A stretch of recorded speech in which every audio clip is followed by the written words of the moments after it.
हे वत्स, इन 10 अपराधों से बच गए तो नाम तुम्हें भगवत प्राप्ति करा देगा। अगर ये 10 अपराध है तो ये दारुण अपराध नाम का प्रकाश नहीं होने देते। पहला, नामदाता गुरु का अपराध, उनकी अवज्ञा, उनका अनादर। गुरुर अवज्ञा पहला अपराध है। जो नामदाता गुरु की अवज्ञा करता है, चाहे जितना सर के बल खड़े होकर के साधन कर लो, वो मंत्र और नाम सिद्ध ही नहीं हो सकता, क्योंकि मंत्रदाता का अपराध करने वाले के हृदय में कहीं मंत्र प्रकाशित होता है। एक प्रसंग आता है ब्रज के भक्तों में, गुरु मंत्र लिया और गुरु सेवा में कुछ दिन रत रहे, तो कुछ ऐसा उनके अंदर भाव है कि एकांत में भजन करें। सब क्या है, सेवा वे सब भजन में।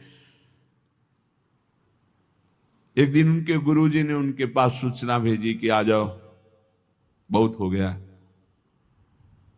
और सोचा,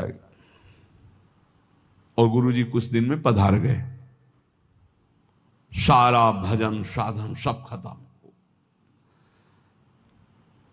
अब उनके सारांश में बताया तो बहुत बड़ा उनका प्रसंग, बहुत व्याकुलता हुई उनकी।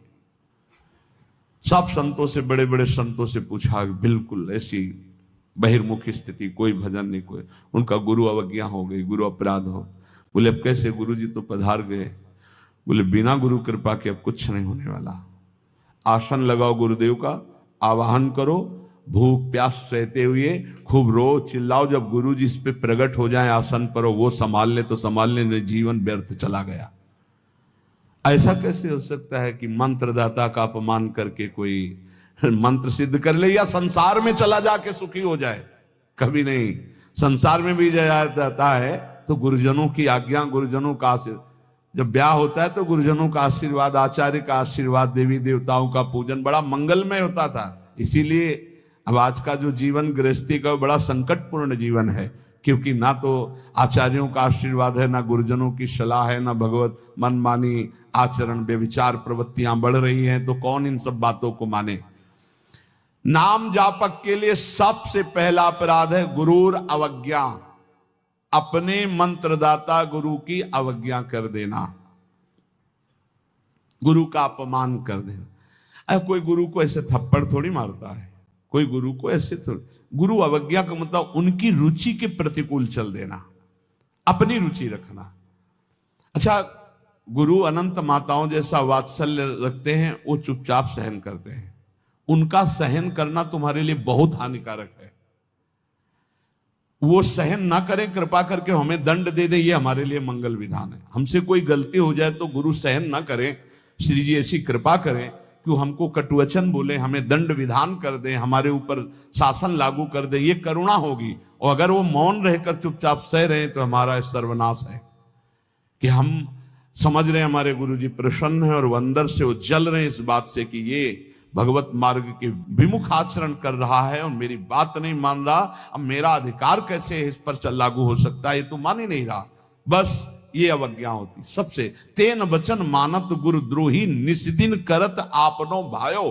तो इत व्यवहार न उत्पर, तुम्हारा व्यवहार भी नहीं बच सकता और परमार्थ भी नहीं बन सकता। व्यवहार बच नहीं सकता और परमार्थ बन नहीं सकता। इत व्यवहार न उत परमार्थ, बीच ही बीच जन्म गमायो। दूसरा, साधु नाम निंदाम, किसी भी नाम जापक वैष्णव संत की कभी भी निंदा ना करे। ये नामापराध है। सबसे पहला है गुरु अवज्ञा, दूसरा है साधु नाम निंदाम।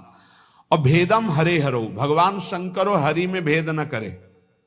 वही हर है, वही हरि है, वो परस्पर एक लीला करते हुए विराजमान है। हरि और हर में कोई भेद नहीं, पक्का भेद नहीं।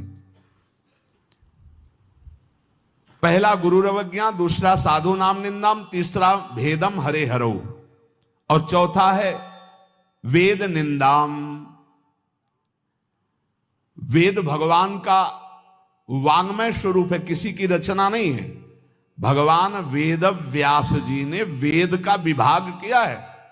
वेद की रचना तो स्वयं वेद प्रकाशित हुए हैं, वेद की रचना किसी ने नहीं की।